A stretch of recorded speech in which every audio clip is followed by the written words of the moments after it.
આગામી કલાકોમાં બંગાળની ખાડીમાં બનશે મોન્થા વાવાઝોડું. બંગાળની ખાડીમાં સર્જાયેલું લો પ્રેશર વાવાઝોડામાં પરિવર્તિત થશે.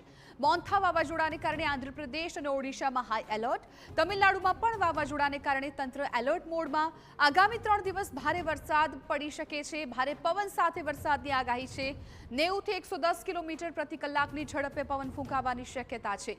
28 ઓક્ટોબરે અતિ ગંભીર વાવાઝોડું જમીન સાથે ટકરાશે.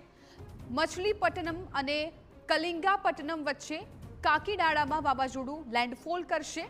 ઓડિશા ઉપરાંત બિહાર, ઝારખંડ અને પશ્ચિમ બંગાળમાં પણ વરસાદની આગાહી કરવામાં આવી છે. માછીમારોને દરિયો ન ખેડવાની પણ સૂચના આપવામાં આવી છે.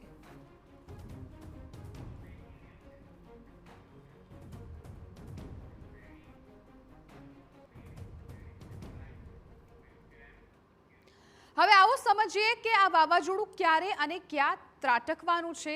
એ વોલના માધ્યમથી આપને સમજાવીએ. આપ જુઓ, અહીંયા આ વાવાઝોડું અહીંયા આપ જોઈ શકો છો કે કઈ પ્રકારનું ડિપ્રેશન છે એ તૈયાર થઈ ગયું છે. એટલે આગામી થોડી જ કલાકોમાં આ વાવાઝોડું અતિ તીવ્ર બની શકે છે. આપને અહીંયા રેડ કલર દેખાઈ રહ્યો છે. આજુબાજુનો જે વિસ્તાર છે, આ ચેન્નઈ જોઈ લો, આંધ્રપ્રદેશ જોઈ લો, ગુંટુર, બેંગલુરુ, આ તમામ એવા વિસ્તારો છે કે જે આ વાવાઝોડાની ખૂબ નજીકમાં છે. આપને અહીંયા દેખાઈ રહ્યું હશે, જે કલર દેખાય છે એ કલર પરથી જ વાવાઝોડાની તીવ્રતા નક્કી કરી શકાય છે. એટલે આ તમામ વિસ્તારોમાં આંધ્રપ્રદેશ, ચેન્નઈમાં વાવાઝોડું છે એ ભારે પવન સાથે ત્રાટકે તેવી શક્યતા છે.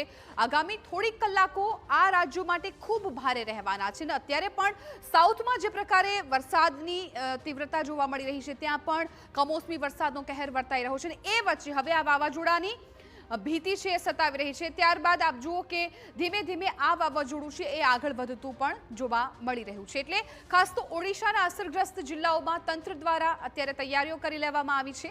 વાવાઝોડું જ્યાં ત્રાટકવાની આગાહી છે તે વિસ્તાર અને વાવાઝોડાના અસરગ્રસ્ત વિસ્તારોમાં લોકોને એલર્ટ કરાઈ રહ્યા છે. સાથે જરૂર પડીએ લોકોનું સ્થળાંતર કરવાની પણ તંત્રની તૈયારી છે. મુખ્યત્વે આંધ્રપ્રદેશ અને ઓડિશામાં રાહત કેમ્પ ઊભા કરવાની સાથે જીવન આવશ્યક પુરવઠાની વ્યવસ્થા પણ કરવામાં આવી છે.